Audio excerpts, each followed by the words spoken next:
Up until recently, I only wore an Apple Watch and I had a car with 122,000 miles on it and had no trouble getting women. And yet these other guys are paying women and getting no sex from them. Do you remember what I said before? The bottom 33%, zero sexual partners. Then it goes to 7, then it goes to 50, and then 150. This is what sexual access for men looks like. It's a hockey stick. I'm going to postulate a hypothesis. I don't know that I'm right, but I suspect that I am right. And I'm curious if you ladies can give me some insight to whether or not you think I'm right. I think that women have never had more men give them money without having sex with them than at this point in history. We played a clip one time where one was like, to date me is like $114,000 or something like that a year. And I was thinking to myself, if a woman was getting $114,000 from this dude and didn't sleep with him, she would never sleep with him. I used to manage a strip club 20 years ago. And the girls, it was like, there was always this idea. This is another strip club manager. He taught me this. Everyone thinks the strippers all sleep with the clients, but if they did, they would stop making money. So they don't. They keep the fantasy. And I think we've never lived in a history. This is what happens. I'll tell the guy, ready, red pill audience, listen to what I'm saying. I tell the guys, these girls are getting money from dudes and they're not even having sex with them. And the response I get is, Michael, you're a simp. You're an idiot. Of course they're all f***ing. And I was like, no, they're admitting to me the guys that they're sleeping with for money.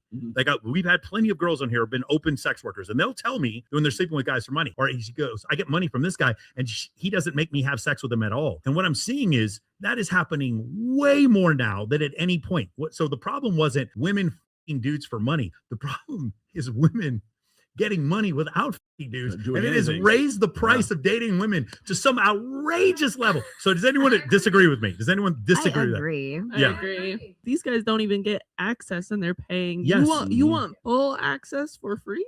For minimal effort. So my point is, if I'm wrong, then OF wouldn't exist, because people think that I'm making some moral judgments like Michael's trying to save these hoes or act like they're different. Like no. I'm telling you that women are getting outrageous sums of money for not sleeping with men. That's the only thing growing faster than the OnlyFans economy is what? The simp economy. The simp economy. That is the only thing growing faster. And so my point for you guys that what I'm trying to help you understand is, you think that these women are all just going to like bang dudes because they have money. I'm telling you, they're getting money out of these dudes and they're not banging them. I love it. It's getting even like who the pays women for nothing? A lot of dudes, man. Whoever asked that question, you look up, because it's a publicly traded company, I believe. Look up the 10K for only. And I believe in 2023 it was $6.6 billion. Okay.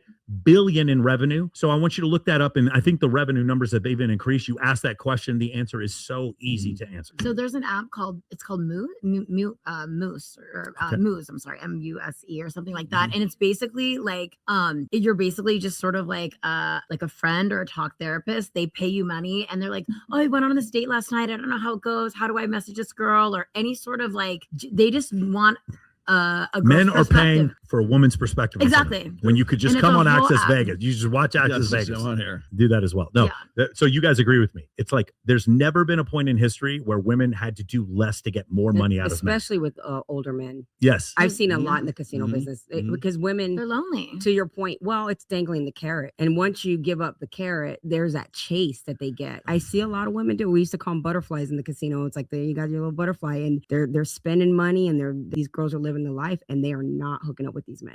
So I want you to consider this, right? And I'm just going to use myself as an example here. Up until recently, I only wore an Apple Watch and I had a car with 122,000 miles on it and had no trouble getting women. And yet these other guys are paying women and getting no from them. Do you remember what I said before? The bottom 33%, zero sexual partners. Then it goes to 7, then it goes to 50, and then 150. This is what sexual access for men looks like. It's a hockey stick. It goes geometric once we get to a certain point.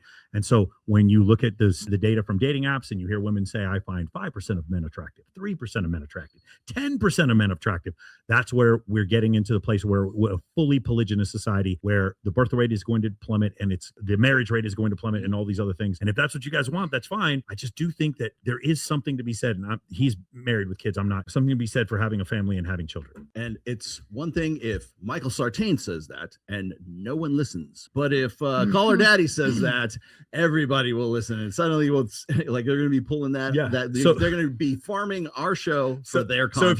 if you guys Yes. missed any of the topics we talk about on the show, don't worry about it. Just wait a couple weeks. Call her daddy. We'll be We'll talking be about doing it, yes. modern wisdom. You'll see it on there as well. You'll see Diary of a CEO. They'll have these discussions. I finally realized what's going on. I actually don't think that they're watching our show. I think they're using like Manus AI or OpenClaw, or they're using Claude or something like that, and they're scraping every other show pulling for it from topics, us, yeah. and they're just pulling our topics. That's the only thing I can come up with, because I don't think Chris Williamson sits there and watches all my shows. I but he- disagree. I think he hates us.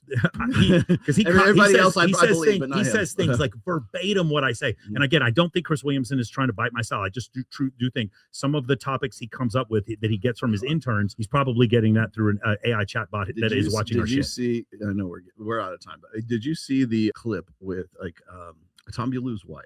Yeah. On the Tom Beaulieu show. Yeah. On his show, and Coral Osborne. She's been on the show. It's a sexologist. Yeah, Coral. Yeah. She's on there, and she is. I mean, she's just talking about red pill. You know, the stuff that we like. I did an interview with her, basically talking about the same kind of stuff. She can go on there and she can say that stuff to her, but we still don't get a spot on Yes. on Tom Beaulieu's show. I'm like throw me a bone, man, please. Pretty awesome. So if you guys missed our talking points this week, just wait a week and you'll see them on mainstream shows.